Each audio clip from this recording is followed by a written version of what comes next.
Shit, it's hard to go at the end. Good night, everybody. Let's give it up for everybody who went before me. That was awesome.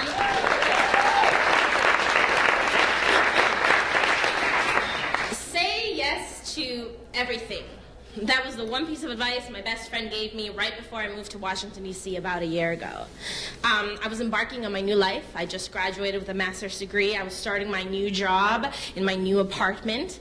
And since I am a product of the 90s, I was going to model my life after Carrie Bradshaw from Sex and the City.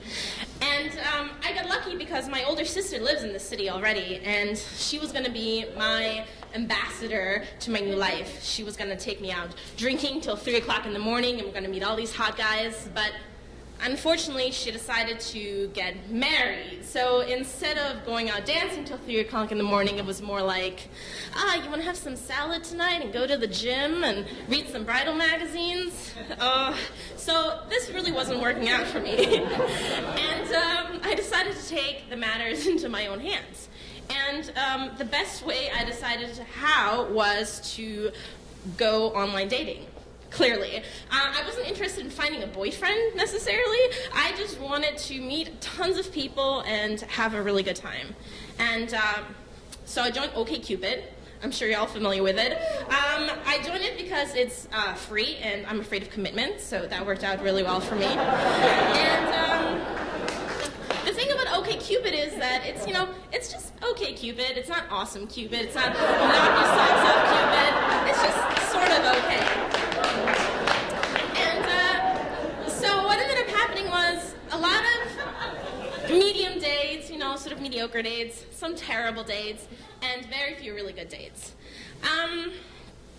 But it turns out I'm really good at dating. Well, at least I'm really good at going on 1 or 2 dates with guys. And I was having the most awesome time ever. I had a date every single night, 2 dates on Fridays. It was exhausting. I was getting to see the city. Yeah, I know what you mean.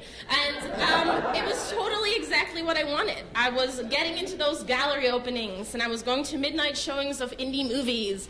And now the problem with dating that many people is that you start getting them confused, right? So I'd be like, how is your sister doing? And they're like, I don't have a sister. I mean, your brother. They're like, I'm an only child, dude. So I decided to give people nicknames to help me out and to remember them. So, for example, there was No Neck Nick, because he didn't have a neck. And there was Tyler Toddler, who, as you might guess, had a child, which turns out I'm not really into.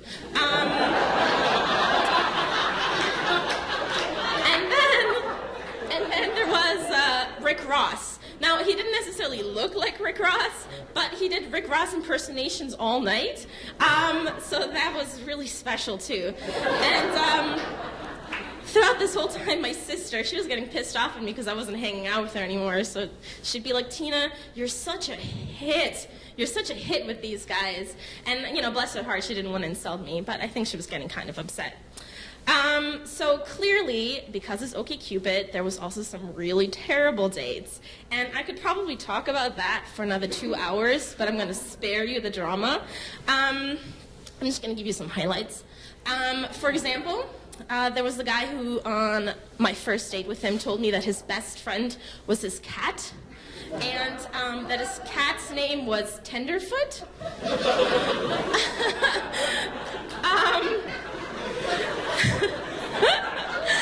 Then there was the guy who told me that his father was in prison on murder charges on our first date. He told me this.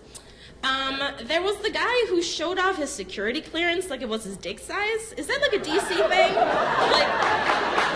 Yeah. My security clearance is bigger than your security clearance. And then there was the guy who assured me he wasn't gay because there was only 4 men on the list of people he would sleep with. Oh no, it's gonna get better. 3 of them were musical theater stars. And one of them was Brendan Fraser, which, that's just bad taste in men, I think. So, The other problem with dating so much is that you inevitably run into each other because DC is a really small town. And so I've figured out this way of dealing with that problem, and you guys should probably take notes because it's gonna happen to you too. So what you do is, so you're walking with a guy you're on a date with, and somebody approaches you that you've been on a date with. So what you do is you lunge towards the guy and you start making out with him. It doesn't matter if you're on the street, on the sidewalk, at the museum, because then A, the guy you're with is going to think you're really cool and spontaneous, and the other guy's not going to see you. So it's perfect for everybody. So unfortunately, I committed the biggest mistake I probably could have in my quest of finding myself, or my inner Carrie Bradshaw, which is that I met somebody I really liked. I know. And I found myself saying no more and more to these other guys, and yes to just picking up carry out and watching Garden State on my couch with this guy. And I found myself making out on park benches and walking hand in hand down the street. And what I started to realize is that I actually hadn't been this happy since I moved to DC until I met him. And now I'm not saying my party days are over. Don't worry about it. My party days are not over. But maybe, just maybe, I was wrong about what I thought being a grown-up was about. And maybe saying no is an important part of that. And maybe, just maybe, it's okay to stay in and watch a movie on a Saturday night with someone you really like. Thank you.